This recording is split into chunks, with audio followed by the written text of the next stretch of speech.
tem um teor de álcool 4,8, por isso, se beber muito, claro que fica embriagado, não é? Como é lógico.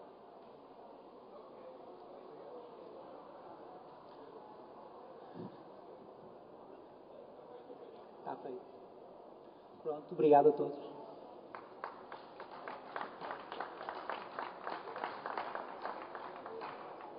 Enfim, em Portugal há ainda um grande caminho para que a sociedade civil se envolva na questão das drogas em geral e da cannabis em particular. Eu falei em drogas, eu estou aqui na qualidade de especialista do fenómeno droga. Eu sei que há muita gente que milita naquilo que eu poderia chamar o movimento canábico. Sei que não gosta que se aplique a palavra droga, mas eu sou daqueles que adiro a uma definição de droga bastante simples, mas bastante complexa ao mesmo tempo, e que diz que droga é tudo aquilo a que uma sociedade chama droga. E enquanto nessa sociedade a um produto não se chamar droga, ele não é droga. E quando se lhe começa a chamar droga, ele passa a ser droga. Se quiserem, estamos no terreno do simbólico. Nas sociedades ocidentais, que convivem milenarmente com o álcool, o vinho não é uma droga, mas a cannabis é. E, portanto, eu quando estudei a cannabis nos meus trabalhos enquanto especialista do fenómeno droga, estudei-a por ser uma droga.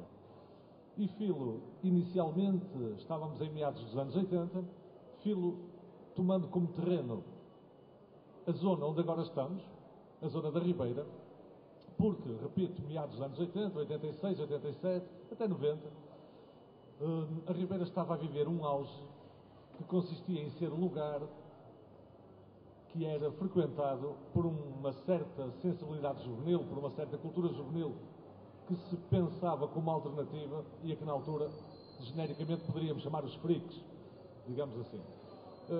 Consumo canábico, consumo também algum consumo ácido, ou se quiserem de alucinogénios. Não se falava ainda, na altura, de êxtase e das ditas novas drogas. Isso veio mais tarde. Entretanto, este auge da Ribeira durou pouco, por várias razões, e o freak, enquanto sensibilidade juvenil alternativa, dará rapidamente lugar, ou se quiserem, acaba por desaparecer da cena em função de qualquer coisa que aconteceu e que ainda acontece, que é a predominância da droga rainha, que é a heroína.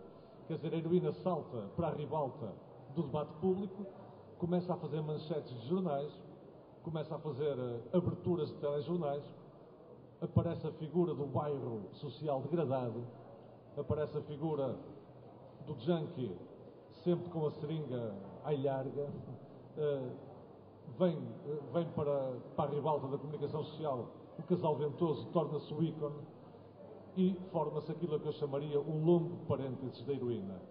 Um parênteses em que a heroína aparece agregada aos temas da exclusão social, da periferia degradada, do mercado de drogas, da insegurança urbana, da perigosidade, da pequena criminalidade de rua. E, no fundo, é isto que vai marcar a agenda do debate em torno das drogas. Droga igual a dependência, dependência igual a ter que subsidiar o vício de qualquer forma, sendo uma dessas formas a forma ilícita. E, por isso, a heroína acaba por forjar uma espécie de um padrão do que é o fenómeno droga. E todas as outras psicoatividades sofrem com isso. Isto é, ao nível do grande público, ao nível do discurso político, droga é droga e tudo o que for produto ilegal é droga. E há aqui uma espécie de uma homogeneização por baixo, que faz com que, por exemplo, a cannabis sofra também com isso, porque é droga e, portanto, está igualmente metida numa espécie de um complô de perigosidades que invadem a urbe, as grandes cidades. Bom, isto à leia de introito para explicar que estudei sempre o fenómeno da cannabis neste terreno, um terreno muito movediço, que é o terreno das drogas. Mas ela não tem necessariamente que ser vista assim. Pode ser vista de muitas outras maneiras, como de resto, esta feira, pelo pouco que ainda pude apreciar no passeio que fiz antes de vir aqui para a mesa, o demonstra. Em todo caso, gostava de lançar assim meia dúzia de ideias para depois podermos debater. Primeira ideia, e porque é que eu chamei à minha comunicação o estranho caso da cannabis? Primeira ideia, a cannabis faz um percurso inverso de todas as outras drogas que hoje são ilícitas. Inverso porquê? Porque se pensarmos na heroína, na cocaína, se pensarmos, por exemplo, no LSD, na mescalina, se pensarmos naquilo que se chamam hoje as novas drogas, à cabeça, o MDMA ou o ecstasy, estamos a falar de substâncias que todas elas foram descobertas na procura de produtos farmacêuticos eficazes para doenças enfim, de que se padecia, de que a sociedade padecia. Assim, a heroína aparece no final do século XIX como uma substância que iria ser capaz de livrar os morfinómanos da sua dependência morfínica, e é por isso que ela toma o nome de heroína e é descoberta pela Bayer, pela indústria farmacêutica alemã. No caso do MDMA, remonta à segunda década do século XX a sua descoberta na procura de um produto anorexizante.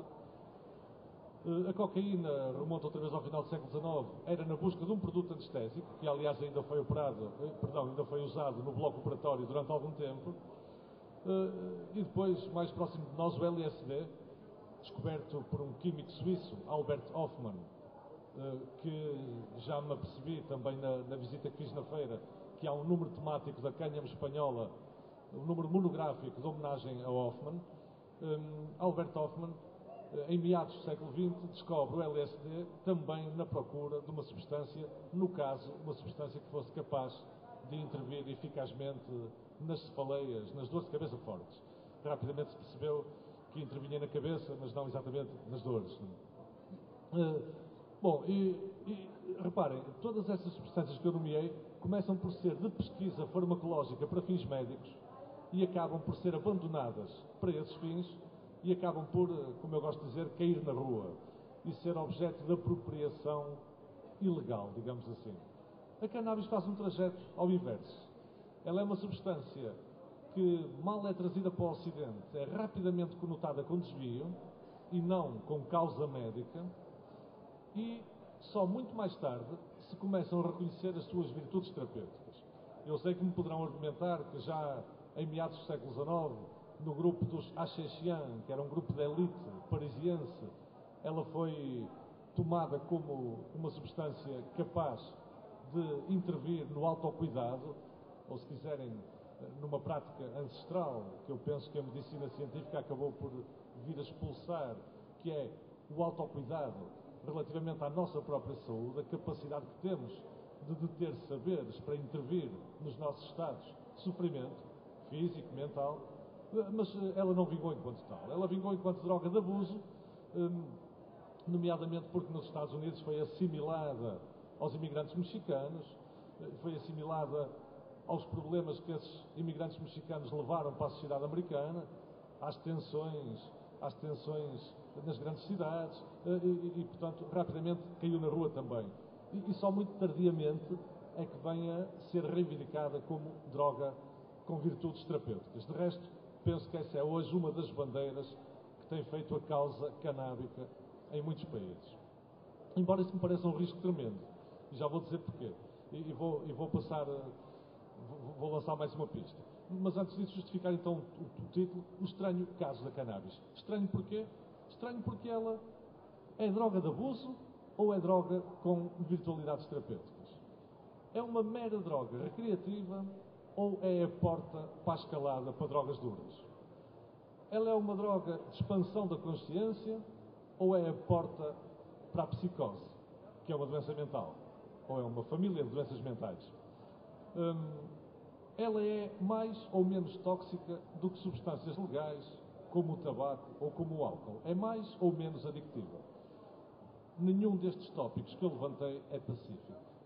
Estaríamos infinitas tardes a discuti-lo com vários intervenientes da medicina, da sociologia, do jornalismo, da sociedade civil, pessoas ligadas ao cultivo da cannabis.